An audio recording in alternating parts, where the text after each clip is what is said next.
ఇంకొక ఇంట్రెస్టింగ్ చర్చ ఒకటి బాగా జరుగుతుంది. ఇంతకీ ట్రంప్ ఇండియాకి శత్రువా? మిత్రుడా? ప్రస్తుతం అయితే భారతదేశానికి అనుకూలమైనటువంటి పనులు చేయటం లేదు. కాబట్టి మనము ప్రస్తుతాన్ని రాజకీయాల్లో, ముఖ్యంగా అంతర్జాతీయ రాజకీయాల్లో పర్మనెంట్ శత్రువులు, మిత్రులు ఉండరు. ఆ సమయంలో ఆ దేశము లేదా దేశాధినేత తీసుకునేటటువంటి చర్య మనకు అనుకూలమా కాదా? ప్రస్తుతము భారతదేశంతో ఆయన వ్యవహరిస్తున్నటువంటి తీరు ఏదైతే ఉందో అది మనకు అనుకూలంగా లేదు. కాబట్టి ఖచ్చితంగా ప్రస్తుతము ఈ దశలో ఆయన మనకి వ్యతిరేకిగానే, శత్రువు అన్న పదము ఉండదు అంతర్జాతీయ రాజకీయాల్లో. ఎందుకంటే చాలా శత్రువు అని భావించినటువంటి చైనా ఈరోజు చైనా షీ జిన్పింగ్ని మన మోదీ కలుస్తున్నారు. వాళ్ళ విదేశ వ్యవహారాల మంత్రి నిన్న మొన్న మన దేశంలో పర్యటించారు. జయశంకర్ అక్కడికి వెళ్ళొచ్చారు. కాబట్టి అంతర్జాతీయ రాజకీయాల్లో, దౌత్య నీతిలో పర్మనెంట్ శత్రువులు, మిత్రులు ఉండరు. ఇప్పుడు ట్రంప్ చేస్తున్న పనులు భారత వ్యతిరేక పనులు. ట్రంప్ రష్యా నుంచి అనేక వస్తువులు కొనుగోలు చేస్తున్నారు. యుద్ధం జరుగుతున్నా, యుక్రెయిన్కి ఆయుధాలు సరఫరా చేస్తున్నా, నేటో దేశాలు యుక్రెయిన్కి మద్దతుగా ఉన్నప్పటికీ కూడా ఆయన లబ్ధి పొందుతున్నారు, ఆయన దేశం లబ్ధి పొందుతుంది. కానీ భారతదేశము రష్యా నుంచి ఆయిల్ తీసుకోవడం వల్లే యుద్ధం నడుస్తుందన్న వాదన ఏదైతే ఉందో ఇది సరైనది కాదు. కాబట్టి ట్రంప్ ప్రస్తుతము యుక్రెయిన్ యుద్ధం కూడా ఆయనకు మెయిన్ ఇష్యూ కాదు. యుక్రెయిన్ నుంచి మనము చమురు తక్కువ ధరకి కొనుగోలు చేసి విదేశాలకు ఎక్కువ ధరకి అమ్ముతున్నాము. అది ఆయనకి అభ్యంతరకరమైన. రష్యా నుంచి కొనుగోలు చేసి మనము యూరోప్కి ఎక్కువ ధరకు అమ్ముతున్నాము, మనం లబ్ధి పొందుతున్నాము. ఇది ఆయన అభ్యంతరం. కాబట్టి రెండవది, వాళ్ళ ఓవరాల్ జియోపొలిటికల్ లెక్కల్లో పాకిస్తాన్కి ఒక కీలక స్థానం ఉంది. పాకిస్తాన్ని భారత్ ఎంత మటుకు కొట్టొచ్చు అన్న దాని విషయంలో వాళ్ళకు కొన్ని పరిమితులు ఉన్నాయి. ఇంతే కొట్టాలి, ఇంతకు మించి కొట్టకూడదు అని వాళ్ళు అనుకుంటారు. అంతకు మించి మనం కొట్టాము. అందుకని అమెరికాకి ప్రస్తుతం పాకిస్తాన్ని కాపాడడము, పాకిస్తాన్ యొక్క న్యూక్లియర్ అసెట్స్ని కాపాడటం ఇంపార్టెంట్ అయిపోయింది. అదే సడన్గా ట్రంప్కి పాకిస్తాన్ పైన ప్రేమ వచ్చినట్టుంది. అక్కడ ఏదో ఆయిల్ రిఫైనరీకి సంబంధించి కూడా ఏదో చేస్తామని ప్రకటించారు. ఆయిల్ లేదని తెలియదులేండి. అది సమస్య ఏంటంటే ట్రంప్ బేసిక్గా దౌత్య వ్యవహారాలు కానీ రాజకీయాలు కానీ తెలియనటువంటి వ్యక్తి. బేసిక్గా బిజినెస్ మెన్లో కూడాను కొందరు బిజినెస్ మెన్ చాలా జాగ్రత్తగా, కేర్ఫుల్గా, ఆచితూచి అడుగేసి చదరంగంలో పావులు కదిపినట్టుగా చేసేవాళ్ళు ఉంటారు. కొందరు క్యారంలో అన్ని కాయిన్స్ని ఒకే దాంతో కొట్టేయాలనేటువంటి ట్రంప్ది రెండవ రకము. అందుకనే అతను దౌత్యపరమైనటువంటి లాంగ్వేజ్ వాడటం. ఆయన విదేశ వ్యవహారాల మంత్రో, సెక్రటరీో మాట్లాడాల్సినటువంటి విషయాల్ని కూడా ఆయన మాట్లాడుతున్నారు.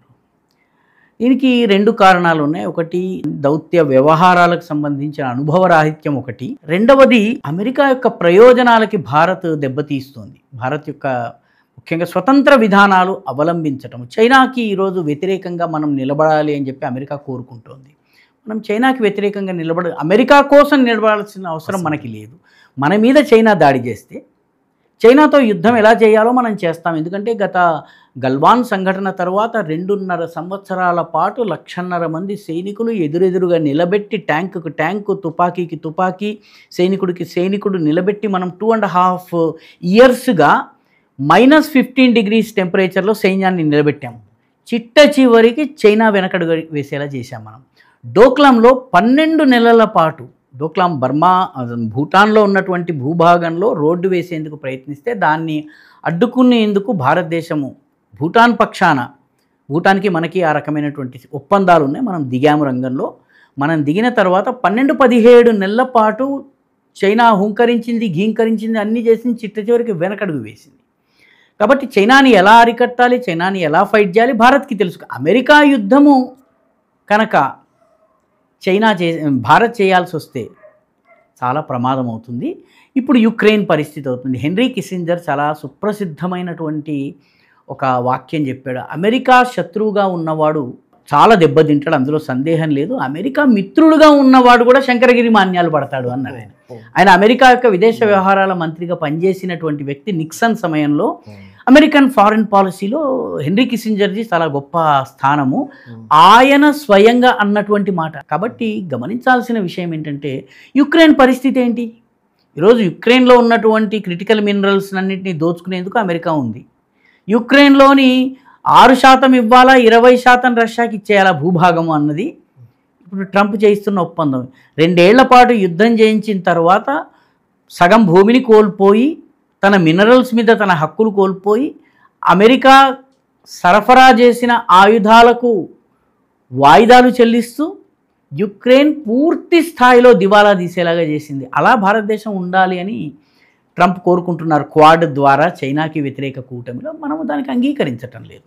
అదేవిధంగా యుక్రెయిన్ యుద్ధ విషయంలో మనము అవుట్రైట్గా యుక్రెయిన్ పక్షాన నిలబడలేదు, అదేవిధంగా రష్యా యొక్క దాడిని సమర్థించలేదు. న్యూట్రల్ స్టాండ్ తీసుకున్నాం మనం. ఈ న్యూట్రల్ స్టాండ్ తీసుకున్నందువల్ల మనము ప్రపంచ ఆంక్షల్ని పక్కన పెట్టి, మనం ప్రపంచ ఆంక్షలు ఏంటి, అమెరికా పెట్టిన ఆంక్షలు అవి, అమెరికా ఆంక్షల్ని జాంతానాయి అని చెప్పి మనం చమురు దిగుమతి చేసుకుని లాభపడ్డాం. కాబట్టి ట్రంప్కి ఇవన్నీ కూడాను భారతదేశము ఒక కొరకరాని కొయ్యలాగా ఉంది. మోదీ ఆలింగనం వరకు చేసుకుంటున్నాడు, బాగానే ఉంది, కానీ అది దానివల్ల మనకి అమెరికాకి ఏం పెద్ద లాభం చేకూరడం లేదన్నటువంటి విషయం ఆయనకు అర్థమైంది. సో మోదీకి ఇండియా ఫస్ట్ ఇండియా లాస్ట్ అనేది ఎప్పుడైతే అర్థమైందో అప్పుడు ఆయన ఫ్రస్ట్రేషన్ వల్ల ఇప్పుడు ఈ స్టేట్మెంట్లు కానీ, బెదిరింపులు కానీ, ఈ టారిఫ్లు పెంచడం కానీ, నిజానికి టారిఫ్లు పెంచడం వల్ల అమెరికాకి చాలా నష్టం, భారత్కి ఏ నష్టము లేదు. ఎందుకంటే మొత్తం మన ఎగుమతుల్లో 18% మాత్రమే అమెరికాకి జరుగుతున్నాయి. అమెరికాకి మనం చేస్తున్నటువంటి ఎగుమతుల్లో ఉన్నటువంటి జెమ్స్ కానీ, ప్రీషియస్ స్టోన్స్ కానీ, వజ్రాలు కానీ, ఇవన్నీ ఏవైతే ఉన్నాయో అవి భారతదేశం నుంచి మాత్రమే వెళ్ళే.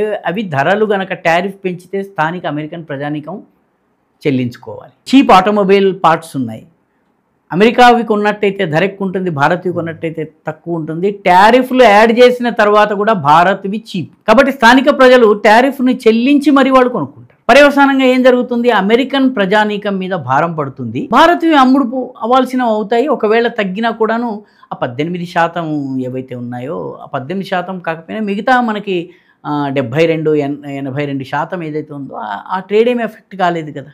అట్లాగే ట్రంప్ పదే పదే కొన్ని ప్రకటనలు చేస్తారు. ఇండియా పాకిస్తాన్కి సంబంధించి గొడవ నేనే ఆపాను, రష్యా యుక్రెయిన్కి సంబంధించి ఎక్కడ అంతర్జాతీయంగా ఏది జరిగినా నేను మధ్యలో ఉన్నాను, నేనే ఆపాను అంటాడు, క్రెడిట్ తీసుకున్న ప్రయత్నం చేస్తున్నట్టుగా కనిపిస్తుంది. కానీ ఎక్కడ యుద్ధం ఆగలేదు. యుక్రెయిన్ యుద్ధాన్ని నేను ఆపాను అని ప్రకటించిన తర్వాత నిన్నటికి నిన్న యుక్రెయిన్ రష్యాకి చెందినటువంటి గ్యాస్ స్టేషన్స్ పైన, వాళ్ళ యొక్క గ్యాస్ ఉత్పాదన రిఫైనరీస్ మీద దాడి చేసింది. ఎక్కడ యుక్రెయిన్ యుద్ధం ఆగింది? పోనీ ఆయన ఇరాన్ యుద్ధం ఎక్కడన్నా ఆగిందా? టెన్షన్స్ ఈరోజు కూడా కొనసాగుతున్నాయి. హౌతీలు కానీ, హమాస్ పైన దాడులు కానీ ఏమి ఆగినాయి? భారత పాకిస్తాన్ల విషయంలో పాకిస్తాన్ చేతులు ఎత్తేసింది కాబట్టి ఆగింది. ఆయన రువాండాకి ఇంకొక దేశానికి మధ్య కూడా తాను ఒప్పందం కుదిర్చానని చెప్తున్నారు. అక్కడ కూడా ఈ రోజుకి ఘర్షణలు జరుగుతున్నాయి. ట్రంప్ నేను శాంతి ఒప్పందం చేయించాను అని చెప్పిన తరువాత అక్కడ 1500 మంది చనిపోయారు. కాబట్టి ట్రంప్ ప్రకటనలకి విలువ లేదు. వాస్తవానికి ఇటువంటి ఒప్పందాలు అయిన తరువాత మాత్రమే ప్రకటిస్తారు, పూర్తిగా కాకుండా ప్రకటించకూడదు. రెండవది, ప్రధానమంత్రి మోదీ పార్లమెంట్లో చాలా సుస్పష్టంగా యుద్ధాన్ని ఆపే విషయంలో పాకిస్తాన్ మినహా ఏ దేశము మాతో మాట్లాడలేదు అని చాలా స్పష్టంగా చెప్పేశారు.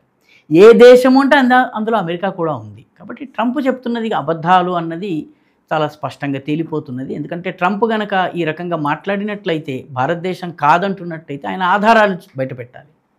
ఆ రకమైన ఆధారాలు బయటపెట్టలేదు. మన దురదృష్టం ఏంటంటే ట్రంప్ మాట సత్యము, మోదీ మాట అసత్యము అని ఏమి చెప్పినా సరే, మీ నాన్నగారి పేరు వెంకట్రావు అని చెప్పి గోపాలరావుకి చెప్తే నిజంగానే వెంకట్రావు అయినా మోదీ చెప్పారు కాబట్టి వెంకట్రావు మా నాన్న కాదు, ప్రభాకర్ రావు మా నాన్న అనేటటువంటి ధోరణిలో ఉన్నటువంటి పార్టీలు ఈ దేశంలో ఉన్నాయి దురదృష్టవశాత్తు. దేశ ప్రయోజనాల విషయంలో రాజకీయాల్ని పక్కన పెట్టి కలిసి ఫైట్ చేయాలి. అది చాలా ముఖ్యమైన విషయం. అది మన దేశంలో లేదు. కానీ ట్రంప్ వల్ల శాంతి కనుక వచ్చి ఉంటే ఆపరేషన్ సింధూర్ని హోల్డ్లో మాత్రమే ఎందుకు పెడతారు? పూర్తిగా ఆపడం ఎందుకు చేయలేదు? సింధు జలాల ఒప్పందం విషయంలో పాకిస్తాన్ మాట ఏమన్నా భారత్ విన్నదా? లేకపోతే అమెరికా మాట ఏమన్నా విందా? వరల్డ్ బ్యాంక్ కానీ లేకపోతే ఇంటర్నేషనల్ కోర్టు కానీ పాకిస్తాన్కి కొంచెం అనుకూలంగా మాట్లాడినా కూడా భారత్ ఏమన్నా చేసిందా? ఆ రకంగా ఏమి ఉన్నట్టు కనిపించడం లేదండి.